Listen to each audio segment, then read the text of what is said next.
வணக்கம் ஃப்ரெண்ட்ஸ். பாண்டியன் ஸ்டோரில் இன்னும் எபிசோடில் என்ன நடக்க போகுதுன்னு ஒரு நட பார்த்துட்டு வரலாம் வாங்க. நைட் நேரமாக இருக்கு. கதிர் திண்ணையில் உட்காந்து எதிர் வீட்டையே பார்த்துக்கிட்டு இருக்காரு. அங்கே சூறாவளி, இடி, மழைன்னு எல்லாம் போய்கிட்டு இருக்கு. அது தெரியாம இவர் உட்காந்து பார்த்துட்டு இருக்க ஒரு மைண்டுக்குள்ள டாக்டர் சொன்னது ஞாபகத்துக்கு வருது. அவரு உயிருக்கு ஒன்றும் ஆபத்து இல்லையே அப்படின்னு உள்ளூர் டாக்டர் கிட்ட கேட்டதும் நாம ட்ரை பண்ணுவோம், நல்லபடி ஆகிறதுக்கு சான்சஸ் நிறைய இருக்குன்னு டாக்டர் சொன்னது கதிர் மைண்டுக்குள்ள வர ஆர்வமா பார்த்துட்டு இருக்காரு.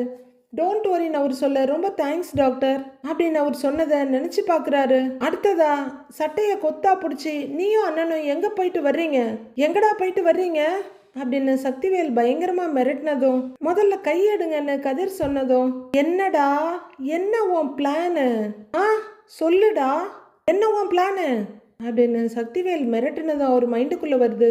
அவர் இதெல்லாம் யோசிச்சுட்டு அப்படியே திண்ணையில உட்கார்ந்துருக்க. என்ன மாப்பிள்ள அப்படின்னு கேட்டுக்கிட்டே பழனி அங்கே வர, வாங்க மாமா உட்காருங்க அப்படிங்கிறாரு கதிர். அவரும் அப்படியே எக்கி உட்காந்துக்கிட்டு அப்புறம்ப்பா அப்படிங்கிறவரு சாப்பிட்டியா மாப்பிள்ளன்னு கேட்குறாரு. சாப்பிட்டேன் மாமா, நீங்க அப்படிங்கிறாரு கதிர்.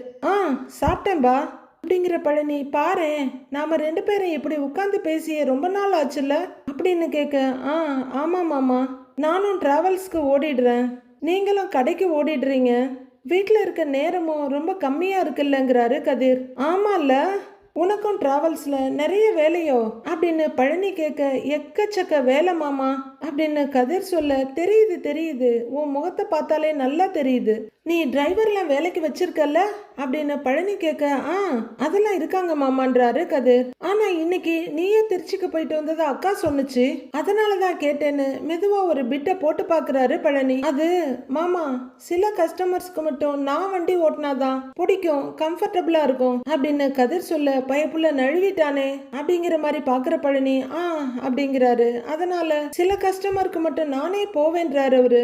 ஓஹோ அப்படிங்கிற பழனி அடுத்த பிட்ட போடுறாரு. பெரிய அண்ணன் இன்னைக்கு காலையில எங்கேயோ போச்சு போலையே அப்படின்னு அவர் சொல்ல, கதிர் கப்பச்சிப்புன்னு அமைதியாகி நிமிந்து பாக்குறாரு மாமாவை. சாயந்தரம் ஓ வண்டியில இருந்து பெரியண்ணே இறங்கி வந்ததா சின்னண்ணே சொல்லுச்சு அப்படின்னு பழனி சொல்ல, பயங்கர அதிர்ச்சியோட பாக்குறாரு கதிர். நீங்க ரெண்டு பேரும் ஒன்னா சேர்ந்து வெளியே போயிட்டு வந்ததா எங்க சின்ன அண்ணன் சந்தேகப்படுது, என் பெரிய அண்ணன் கிட்ட சண்டையெல்லாம் கூட போட்டுச்சு தெரியுமா அப்படின்னு ஓப்பனாவே சொல்லிடுறாரு பழனி. நாங்க ரெண்டு பேரு எங்க வெளியில எல்லாம் போக போறோம் அப்படின்னு கதிர் சொல்ல, கதிரோட முகத்தையே முழுசா பார்த்துட்டு இருக்காரு பழனி. நாங்க எங்கேயும் போகல மாமா அப்படின்னு கதிர் சொல்ல, அதே தான் எங்க பெரிய அண்ணனும் சொல்லுச்சு. ஆமா, அவர் ஏன் ஓ வண்டியில வந்து இறங்கினாரு அப்படின்னு பழனி கேட்க, அதுவா, அது அது அவரு கடத்தெரு வழியா நடந்து போய்கிட்டு இருந்தாரு, சரி அவரை டிராப் பண்ணலாமேன்னு நான் தான் அவரை கூட்டிட்டு வந்து டிராப் பண்ணேன் அப்படின்னு கதிர் ஒரு காரணம் சொல்ல, ஓஹோ அப்படியான்னு கேட்டுக்கிறாரு பழனி. உடனே அவர் வந்து உன் வண்டியில ஏறிட்டாரோ அப்படின்னு பழனி கேட்க, என்ன இது மாமா இப்படிலாம் கேக்குறாங்கன்னு கதிர் பாக்குறாரு. இல்லையே, என் பெரிய அண்ணன் வேற மாதிரி இல்ல சொல்லுச்சு அப்படின்னு பழனி கேட்க, அவர் என்ன சொன்னாருன்னு கேக்குறாரு கதிர். அண்ணன் ரோட்ல வந்துட்டு இருக்கும் போது தலை சுத்தினதாவும் அந்த நேரம் பார்த்து நீ அங்க வந்து அவரை கூட்டிட்டு வந்ததாவும் சொல்லுச்சு அப்படின்னு பழனி சொல்ல, கதிரும் பெருமூச்சு விட்டு சமாளிச்சுட்டு, ஓ அதை சொல்லிட்டாரா, அவரு சொல்ல மாட்டாருன்னு நினைச்சேன், அதுதான் உங்களையும் பதற்றப்படுத்த வேண்டாமேன்னு அந்த விஷயத்த நான் சொல்லாமலே இருந்துட்டேன் அப்படின்னு கதிர் ரொம்பவே சமாளிக்க முயற்சி பண்றாரு. பழனி கதிரை டீப்பா ஒரு பார்வை பார்த்துட்டு, நான் பதட்டப்படுறதெல்லாம் இருக்கட்டும், நீ ஏதாவது பதட்டமா இருக்கியா மாப்ள அப்படின்னு கேட்க, நான் ஏன் மாமா பதட்டமாலாம் இருக்க போறேன் அப்படின்னு கதிர் கேட்க, இல்லையே ஒரு மாதிரியா இருக்கியே அப்படின்னு கதிரோட முதுகுல தட்டுறாரு பழனி. ஐயோ, நாமளே நம்ம காட்டி கொடுத்துக்குவோம் போல இருக்கே அப்படின்னு நினைக்கிற கதிர் உடனே சமாளிச்சுக்கிட்டு, அது ரொம்ப தூரம் ஓட்டிட்டு போயிட்டு வந்தேன் இல்ல மாமா, அதுதான் சமாளிக்கிறாரு. அதான் தலைவலிக்குது, வேற ஒண்ணும் இல்ல மாமா அப்படின்னு கதிர் சொல்ல, இல்லையே மாப்பிள்ள, நீ நார்மலா இல்ல, நம்புற மாதிரி இல்லையே மாப்பிள்ள அப்படின்னு பாக்குறாரு பழனி. இல்ல, கொஞ்ச நேரம் ரெஸ்ட் எடுத்தா நான் சரியாயிடுவேன்னு நினைக்கிறேன், பெட்டர் ஆயிடுவேன்னு நினைக்கிறேன் மாமா, நான் போய் ரெஸ்ட் எடுக்கிறேன் அப்படின்னு அங்கிருந்து நழுவ பாக்குறாரு கதிர். பழனி அப்படியே பார்த்துட்டு இருக்க, ஆளை விட்டா போதுண்டா சாமிங்கிற மாதிரி அவர் இறங்கி வீட்டுக்குள்ள திரும்ப கரெக்டா ராஜி வந்து நிக்கிறாங்க. ராஜி திடுக்குன்னு ஒரு பார்வை பார்த்துட்டு அவரு கடகடன்னு உள்ளர ஓடிடுறாரு. அடுத்து பழனி கிட்ட வர்ற ராஜி, சித்தப்பா அப்படின்னு கூப்பிட, ங்கிறாங்க. நீங்க என்ன சித்தப்பா திண்ணையில வந்து உட்கார்ந்துருக்கீங்கன்னு ராஜி கேட்க, சும்மா வந்து உட்கார்ந்துருக்கேன், உன் புருஷன் உட்கார்ந்து இருந்தான், அதான் இங்கே உட்கார்ந்து பேசிக்கிட்டு இருந்துட்டேம்மா, பாரு பேசிக்கிட்டே இருக்கும்போது டக்குன்னு டயர்டா இருக்கு, நான் உள்ள போறேன்னு போயிட்டான் அப்படின்னு பழனி சொல்ல, அவன் ஆளே சரியில்லை சித்தப்பா, ஒரு மாதிரி டிஸ்டர்ப்டாவே இருக்கான் அப்படின்னு ராஜி சொல்ல, உனக்கும் அப்படி தோணுதான்னு பழனி கேக்குறாரு. உடனே ராஜி திடுக்குன்னு சித்தப்பாவை பார்த்து, உனக்கும்னா அப்போ உங்களுக்கும் அப்படிதான் தோணுதா சித்தப்பா அப்படின்னு கேட்க, ஆமா ராஜிமா, அவன் எதையோ மறைக்கிற மாதிரியே எனக்கு தோணுதுங்கிறாரு பழனி. உடனே ராஜியும் ஆர்வமாயி, ஆமா இல்ல கரெக்ட், காலையில சாப்பிடாம கொள்ளாம காஃபி கூட குடிக்காம ஓடுறான், கஸ்டமருக்கு ரகசியமா மெசேஜ் எல்லாம் அனுப்புறான், ராத்திரி சரியா தூங்குறதும் கிடையாது, என்ன நடக்குதுன்னே புரியல சித்தப்பா அப்படின்னு ராஜி புலம்பி முடிக்க, ஏமா டிராவல்ஸ்ல எதுவும் பிரச்சனையோன்னு கேக்குறாரு பழனி. ராஜி திடுக்குன்னு பழனியை பார்த்து, இல்ல சித்தப்பாங்கிறாங்க, இல்ல வேற ஏதாவது பண்றானோ அப்படின்னு பழனி கேட்க, பெருமூச்சு விடுற ராஜி, மாமா 10 லட்ச ரூபாய் திருப்பி கேட்டார்ல, அதுக்காக ஓடிக்கிட்டு இருக்கானோ என்னமோ தெரியல, நாம கேட்டா சொல்லவும் மாட்டேங்கிறான், ஏதாவது ஒரு விஷயத்த பத்தி யோசிச்சுக்கிட்டே இருந்தா அவன் ஒரு மாதிரி ஆயிடுவான் சித்தப்பாங்கிறாங்க ராஜி. பழனி எதையோ நினைச்சிட்டு இருக்கும் அப்படின்னு தலையாட்டுறாரு. 2 பேரும் கொஞ்ச நேரம் அமைதியா இருக்க, நீ சாப்பிட்டியான்னு கேக்குறாரு பழனி. நான் சாப்பிட்டேன் சித்தப்பா, நீங்க அப்படின்னு ராஜி கேட்க, ஆச்சுமா, என்ன அந்த வீட்டுக்கு போனதுல இருந்து இந்த வீட்டை ரொம்ப மிஸ் பண்றேன் அப்படின்னு பழனி சொல்ல, ராஜியும் பேசிட்டு இருக்காங்க. பழனியும் ரொம்ப நேரம் பேசிட்டு இருக்காரு. வெளியே ராஜியும் பழனியும் பேசிட்டு இருக்க, உள்ளர பாண்டியன் சோஃபால உட்கார்ந்து இருக்காரு. அவருக்கு பக்கத்துல ஒரு சேர்ல சரவணன் உட்கார்ந்து இருக்காரு. பாண்டியன் ஏண்டான்னு கூப்பிட அப்பாவை பாக்குறாரு சரவணன். இந்த மாசத்துல ஏகப்பட்ட முகூர்த்தம் வேற, அதுவும் இல்லாம கோவில் திருவிழான்னு நிறைய நடக்குது, அதனால கடையில எப்பவுமே கூட்டம் இருந்துகிட்டே தான் இருக்கும் அப்படின்னு பாண்டியன் சொல்ல, நான் பாத்துக்கிறேன் பாங்குறாரு சரவணன். ஏண்டா இலை, அப்புறம் கடையில என்னென்ன சரக்கு இருக்கு என்னென்ன சரக்கு இல்லைன்னு அப்பப்ப பாத்துக்கிட்டே இருக்கணும், அப்படி ஏதாவது சரக்கு தீர்ந்து போச்சுன்னா உடனே வர வைக்கணும், இந்த மாதிரி நேரத்துல வியாபாரம் பார்த்து சம்பாதிச்சாதான்டா உண்டு அப்படின்னு பாண்டியன் சொல்ல, சரிப்பாங்கிறாரு சரவணன். பாண்டியன் ஏதோ யோசனையில இருக்க, அப்பான்னு கூப்பிட திரும்புறாரு. நான் நிஜமாவே மயில் என்கிட்ட பொய் சொல்றான்னு நினைச்சிட்டேன்ப்பா அப்படின்னு சரவணன் எக்ஸ்கியூஸ் கேட்கிற விதமா சொல்றாரு. அவன் மேல இருக்க வெறுப்புல அப்படிலாம் பேசிட்டேன், மத்தபடி என் மனசுல இருந்து அப்படிப்பட்ட வார்த்தையெல்லாம் வரலப்பா அப்படின்னு சரவணன் சொல்ல, அவரு லைட்டா முறைச்சிட்டு திரும்பிக்கிறாரு பாண்டியன். சரவணன் என்னதான் சமாதானம் சொன்னாலும் பாண்டியன் மனசு அதை ஏத்துக்கலன்றத முகத்துல இருந்து புரிஞ்சுக்கிறாரு. நான் அப்படி பேசியிருக்க கூடாதுதான், தப்புதாங்கிறாரு சரவணன். சரிடா, நீ அந்த புள்ளைய பார்த்து பேசின வார்த்தையை என்னடா பண்றது, அந்த வார்த்தையை திரும்ப எடுத்துக்க முடியுமா அப்படின்னு பாண்டியன் கேட்க, பரிதாபமா பாக்குறாரு சரவணன். முடியாதுல்ல, எப்பவுமே யார்கிட்ட பேசினாலும் பார்த்து பார்த்து வார்த்தையை விடணும், அதான் திருக்குறள்ல கூட சொல்லுவாங்களே, தீயினால சுட்ட புண்ணு கூட ஆறி போயிடும், நாக்கால சுட்ட புண் ஆறவே ஆறாதுன்னு, யார்கிட்ட பேசினாலும் நாக்க அடக்கி பேசணும்டா அப்படின்னு பாண்டியன் சொல்ல, சரவணன் சங்கடமா உட்கார்ந்து பாக்குறாரு. அப்புறம் நான் உங்க அம்மா கிட்ட போய் அந்த புள்ள மயில பார்த்துட்டு வர சொல்லியிருக்கேன், அந்த புள்ள குடும்பத்துக்கும் நமக்கும் 1008 சண்டை சச்சரவு இருக்கலாம்டா, அதுக்காக அந்த புள்ள வயிற்றுல வளர்ற குழந்தைய அப்படியே விட்டுற முடியாதுல்ல அப்படின்னு பாண்டியன் சொல்லிட்டு இருக்க, ஏங்க இந்தாங்க அப்படின்னு காஃபியை கொண்டு வந்து நீட்டுறாங்க கோமதி. குடன்னு வாங்கிக்கிறாரு.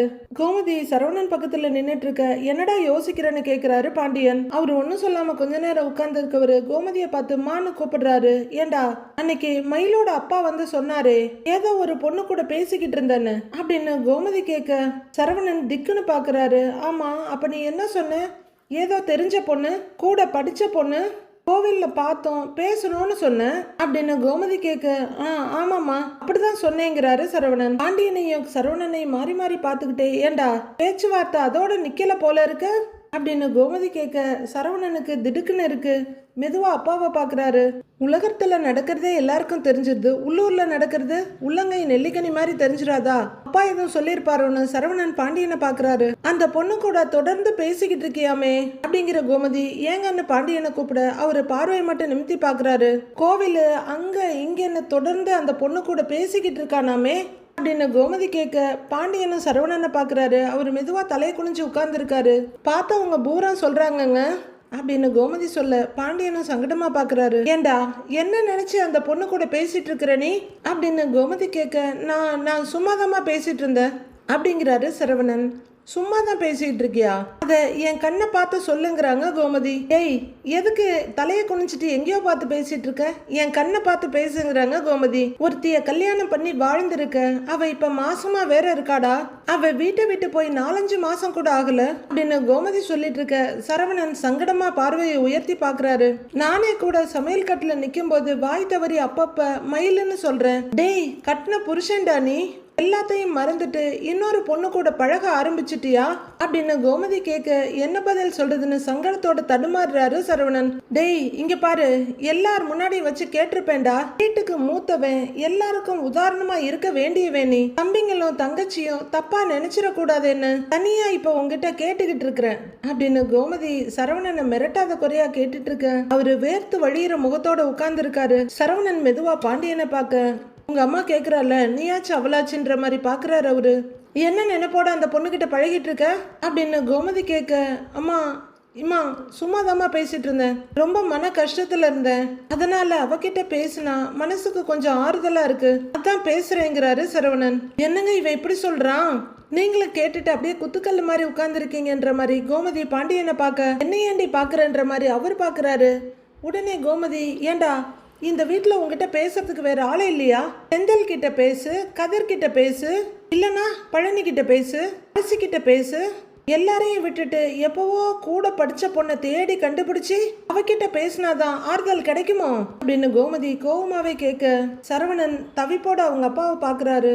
அவரு எனக்கும் இதுக்கும் எந்த சம்பந்தமும் இல்லைங்கிற மாதிரி முகத்தை திருப்பிக்கிறாரு. நல்லா இருக்குப்பா, கையிலோட பிரச்சனை என்னன்னா இன்னொரு பொண்ணு கூட பேசுவ, இப்ப இவ கூட பிரச்சனை வந்ததுன்னா இன்னொரு பொண்ணு கூட பேசுவியோ அப்படின்னு கோமதி கேட்கறது நமக்கே ரொம்ப அசிங்கமாவும் முட்டாள்தனமாவும் இருக்கு. ஆனா சரவணன் அப்பவுமே கோவப்படாம அப்படிலாம் இல்லமாங்கிறாரு. டேய், என்னடா இப்படி ஓடிக்கிட்டே இருப்பியா நீன்னு கேக்குறாங்க கோமதி. அம்மா, நீங்க தப்பா புரிஞ்சிட்டு இருக்கீங்கம்மா அப்படிங்கிறாரு சரவணன். இங்க பாருடா, நான் ரொம்ப பேச விரும்பல, அந்த பொண்ணு கூட பேசுறத இன்னையோட நிப்பாட்டிடு, இல்லன்னு வச்சுக்கோயேன் அடிச்சு பல்ல கிள்ளெல்லாம் கழட்டிடுவேன் அப்படின்னு மிரட்டிட்டு கோமதி அங்கிருந்து போறாங்க. சரவணன் தவிப்போட இந்த பக்கம் அந்த பக்கம் பார்த்துட்டு அப்பாவை பார்க்க அவரும் ஷார்ப்பா பார்த்துட்டு இருக்காரு. அப்பான்னு சரவணன் கூப்பிட அவர் அதை கண்டுக்கவே இல்லை. அதுக்கப்புறம் கொஞ்ச நேரம் கழிச்சு சரவணன் அஞ்சலி கிட்ட போன்ல பேசிட்டு இருக்காரு. என்ன அஞ்சலி, ஒண்ணுமே சொல்ல மாட்டேங்கிற அப்படின்னு சரவணன் கேட்க, நான் தான் சொன்னேனே சரவணா, தங்கமயில் உண்மையை தான் சொல்லி இருப்பாங்கன்னு, நீ தான் நம்பலன்றாங்க அஞ்சலி. அவ வரலாறு அப்படி, அப்புறம் என்னை என்ன பண்ண சொல்றேங்கிறாரு சரவணன். வீட்டுல என்ன சொன்னாங்கன்னு அஞ்சலி கேட்க, ஏன் அப்படி பேசுனேன்னு கேட்டாங்க.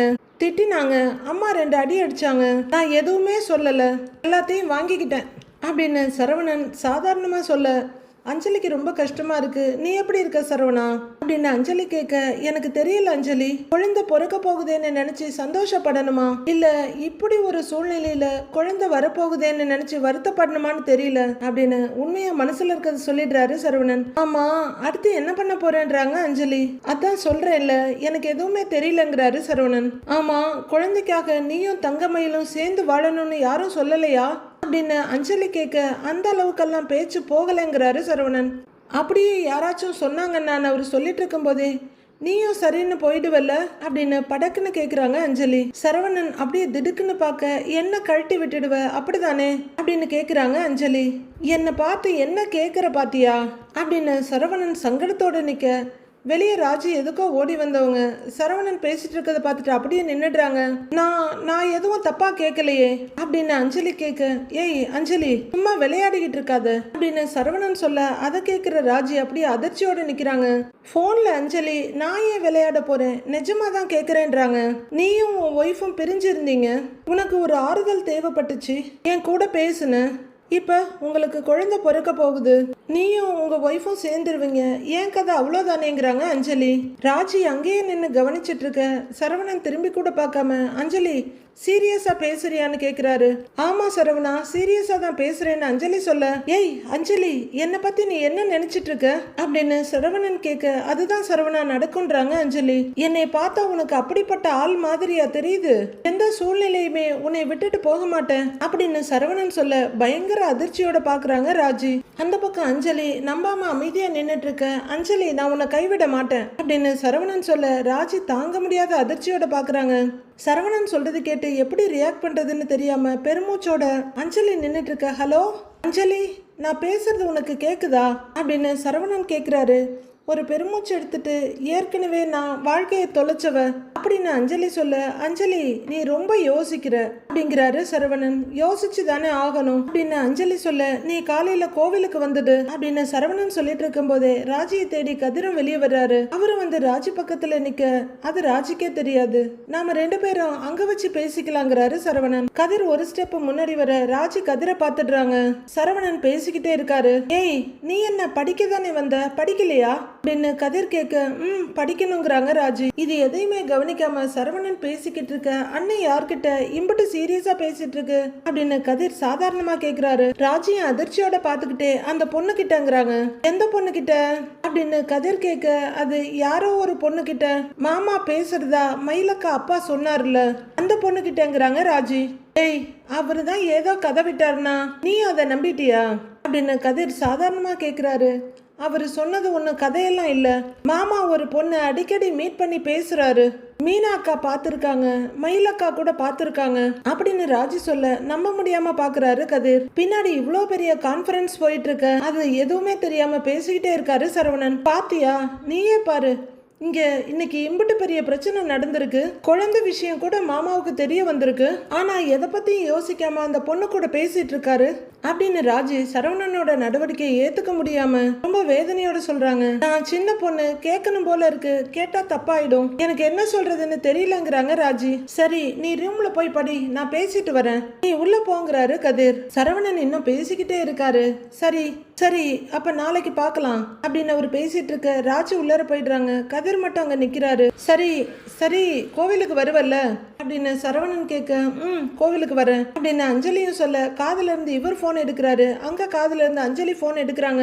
போனை கையில எடுத்துட்டு திரும்புற சரவணன் டக்குன்னு கதிரை பார்க்க அப்படியே அதிர்ச்சியாகி உறைஞ்சு போறாரு. கதிர் எதையும் கவனிக்காத மாதிரி எங்கேயோ பார்த்துட்டு நிக்கிறாரு. கதிர் சரவணனை பார்த்து கேஷுவலா சிரிக்கிற மாதிரி லைட்டா சிரிக்க, நாம பேசுனது ஒருவேளை இவன் கேட்டுப்பானோ அப்படின்னு யோசிச்சுக்கிட்டு கதிர்கிட்ட வர்ற சரவணன் திருன்னு கதிரை பாக்குறதும் அந்த பக்கம் பாக்குறதுமா இருக்காரு. கதிரை எப்படி ஆரம்பிக்கிறதுன்னு கொஞ்ச நேரம் யோசிக்கிறவரு, இன்னைக்கு வீட்டுல நிறைய விஷயம் நடந்திருக்கும் போல அப்படின்னு ஆரம்பிக்கிறாரு. அம்மா சொன்னாங்களா அப்படின்னு சரவணன் கேட்க, ஆமாண்ணே அம்மா சில விஷயம், ராஜி சில விஷயம்னு சொன்னாங்க அப்படிங்கிற கதிர், அண்ணன் கையை கொடுங்கண்ணேங்கிறாரு. அவரு பாக்கெட்ல போனை வச்சுட்டு கை ரெண்டையும் பிசைஞ்சிட்டு நிக்க, கையை கொடுங்கண்ணேங்கிறாரு கதிர் மறுபடியும். அவரு தயக்கத்தோட கையை நீட்ட கையை பிடிச்சு குலுக்கிட்டு, அப்பா ஆக போறதுக்கு வாழ்த்துக்கள் அப்படின்னு கதிர் அண்ணனை தோளோட சேர்த்து ஹக் பண்ணிக்கிறாரு. தேங்க்ஸ் கதிருங்கிறாரு அவரு. 2 பேரும் ஒருத்தர் பாத்துக்கிறாங்க. மனசுல நிறைய ஓடுதானே அப்படின்னு கதிர் கேட்க, கொஞ்ச நாளாவே எக்கச்சக்கமா மனசுல ஓடிக்கிட்டு தாண்டா இருக்கு, 24 மணி நேரமா ஏதோ ஒரு குழப்பத்திலேயே தாண்டா இருக்கேன் அப்படின்னு சரவணன் சொல்ல, எல்லா குழப்பத்தையும் பிறக்க போற குழந்தை சரி பண்ணும் நம்புவானே அப்படின்னு கதிர் சொல்ல, என்னடாங்கிற மாதிரி பாக்குறாரு சரவணன். பெரியவங்க உருவாக்கி வச்ச பெரிய குழப்பம், இதையே பிறக்க போற சின்ன குழந்தை தலையில வைக்கணும்னு கேக்குறாரு சரவணன். பாவம் அந்த குழந்தையாவது நிம்மதியா சந்தோஷமா இருக்கட்டும் அப்படின்னு சரவணன் சொல்ல, அவரோட வேதனைய கதிர் புரிஞ்சுக்கிறாரு இல்லையோ, நம்மளால நல்லாவே புரிஞ்சுக்க முடியுது. இந்நேரம் நான் எம்பிட்டு சந்தோஷமா இருந்திருக்கணும் இல்ல கதிரு, இந்த உலகத்திலேயே சந்தோஷமான ஆள் நானா தான் இருந்திருக்கணும். ஆனா எனக்கு என்ன பண்றதுன்னே தெரியல. குழந்தைய நினைச்சா ஒரு பக்கம் சந்தோஷமா இருக்கு, இன்னொரு பக்கம் மயில நினைச்சா அந்த சந்தோஷம் இல்லாமலே போயிடுது. ஒரு பொறுப்புள்ள அப்பனா என் பிள்ளைய நான் நல்லா பாத்துக்குவேன் அப்படின்னு சரவணன் நெஞ்சில கைய வச்சு சொல்ல, அண்ணே எனக்கு அது தெரியும்னேங்கிறாரு கதிர். ஆனா மயில மட்டும் எனக்கு வேண்டவே வேணாண்டாங்கிறாரு சரவணன். அண்ணே அதை பத்தியெல்லாம் இப்ப யோசிக்கவே வேண்டானே விடுனேங்கிறாரு கதிர். அவளோட விஷயத்துல எல்லாம் நான் யோசிக்கிறதுக்கு எதுவுமே இல்லடா, அவ எனக்கு வேண்டாம்னா வேண்டாம் தான் அப்படின்னு சரவணன் சொல்ல, அது எப்படி மறுத்து பேசுறது, நாம என்ன அறிவுரை சொல்றதுன்னு யோசிக்கிறாரு கதிர். குழந்தைய எங்கிட்ட கொடுத்து நீங்களே வளர்த்துக்கங்கன்னு சொன்னா கூட நான் சந்தோஷமா வளர்த்துக்குவேன், ஆனா அவளோட சேர்ந்து சந்தோஷமா என்னால வாழவே முடியாது, எக்காரணத்தை கொண்டும் என் வாழ்க்கையில அவ வந்துடவே கூடாதுடா அப்படின்னு அவரு படபடப்பா சொல்ல, சரிண்ணே சரி சரி நீ டென்ஷன் ஆகாத பாத்துக்கலாங்கிறாரு கதிர். ஓகேவான்னு கதிர் கேட்க, சரவணன் அப்படியே டென்ஷனோட தான் நிக்கிறாரு. அவர் மொபைல்ல ஏதோ ஒரு சவுண்ட் வருது. அவர் அதை எடுத்து பார்த்துட்டு இருக்க கதிர் ஒரு ஆராய்ச்சி பார்வையோட பாக்குறாரு. அவர் அதுல மெசேஜ் எடுத்து பார்க்க, நாளைக்கு நம்ம கோவில்ல மீட் பண்ணலான்னு மெசேஜ் வந்திருக்கு. சரவணன் அதையே பார்த்துக்கிட்டு நிக்க, கதிரும் எதுவும் பேசாம அவரையே பார்த்துட்டு இருக்காரு. அண்ணே நீ யார்கிட்டயோ பேசிக்கிட்டு இருக்கிறியா அப்படின்னு கதிர் கேட்க, சரவணன் திடுக்குன்னு நிமிர்ந்து தம்பியை பாக்குறாரு. அம்மா சொன்னாங்களான்னு அவரு கொஞ்சம் கோவமா கேட்க, இல்ல ஆனா நான் கேள்விப்பட்டேன் அப்படின்னு கதிர் சொல்ல, யார் சொன்னாங்க சொல்லு அப்படின்னு கொஞ்சம் சுறுசுறுன்னு கேட்குறாரு சரவணன். அதெல்லாம் உனக்கு எதுக்குன்னு, நீ பேசிக்கிட்டு இருக்கியா இல்லையா அதை சொல்லுங்கிறாரு கதிர். அப்படின்னு தலையாட்டுறாரு சரவணன். யார்கிட்ட அப்படின்னு கதிர் கேட்க, சொல்லலாமா வேணாமான்னு யோசிக்கிறாரு சரவணன்.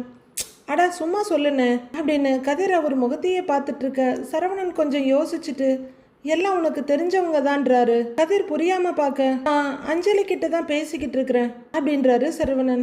அஞ்சலியா அப்படின்னு யோசிக்கிற கதிர், அந்த அஞ்சலியா உன்னோட தேவி அப்படின்னு கதிர் கேட்க, ஆமான்னு தலையாட்டுறாரு. அவங்க கல்யாணம் பண்ணிக்கிட்டு வேற எங்கேயோ போயிட்டாங்க தானே அப்படின்னு கதிர் கேட்க, அப்ப போனா இப்ப திரும்ப வந்துட்டா. அவளும் கிட்டத்தட்ட இப்ப ஏன் நிலைமையில தான் இருக்கா. என்ன ஒரு வித்தியாசம், அவளுக்கு டைவர்ஸ் ஆயிடுச்சு, எனக்கு இன்னும் ஆகல அப்படின்னு கொஞ்சம் வெறுப்போட சொல்றாரு சரவணன்.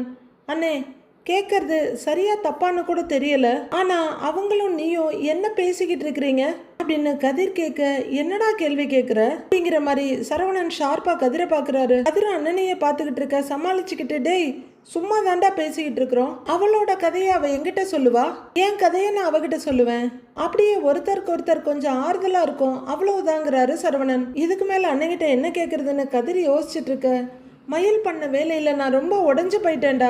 நம்ம குடும்பமே போலீஸ் ஸ்டேஷன் கோர்ட்டுன்னு அலைஞ்சதுல நான் ரொம்ப பாதிக்கப்பட்டுட்டேன். என் மனசுல குற்ற உணர்ச்சி ரொம்ப அதிகமாயிடுச்சுடா அப்படின்னு சரவணன் சொல்ல, அவங்க பண்ணினதுக்கு நீ என்னென்ன பண்ணுவேங்கிறாரு கதிர். கல்யாணம் நான் தானே பண்ணினேன், என்னால தானே அவ இந்த வீட்டுக்குள்ளேயே வந்தா.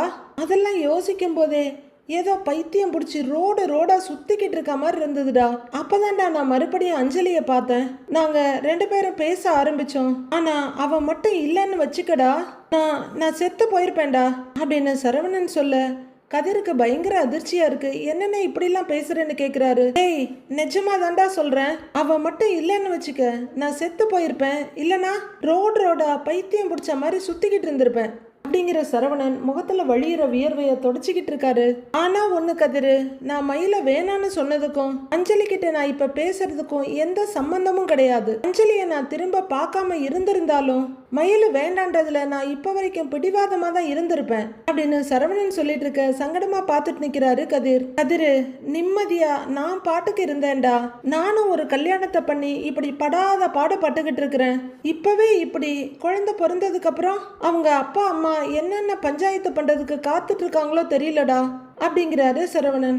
அண்ணே, அவங்களாலெல்லாம் அப்படிலாம் எதுவும் பண்ண முடியாதுன்னு, குழந்தை மேல உனக்கு இருக்கிற உரிமைய யாரும் மறுக்க முடியாது, பார்த்துக்கலாம் விடுனேங்கிறாரு கதிர். நீ கவலைப்படாம இருன்னு அப்படின்னு கதிர் அவர் முதுகுல தட்டி கொடுக்க, ஆறா வழியிற வியர்வைய தொடச்சிட்டு நிக்கிறாரு சரவணன். மனசு எரிமலை மாதிரி குமரிக்கிட்டு இருக்கு, எந்த பக்கமும் போக வழி இல்லாம நிக்கிறாரு. கதிருக்கு அண்ணனை பார்க்க சங்கடமாவும் இருக்கு, கவலையாவும் இருக்கு.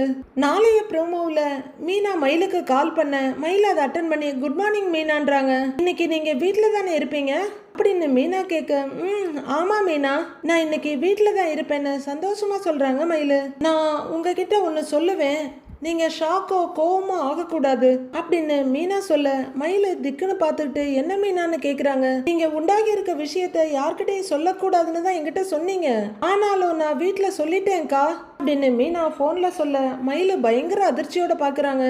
அடுத்து என்ன நடக்க போகுதுன்னு வர எபிசோட்ல பார்க்கலாம் ஃப்ரெண்ட்ஸ்.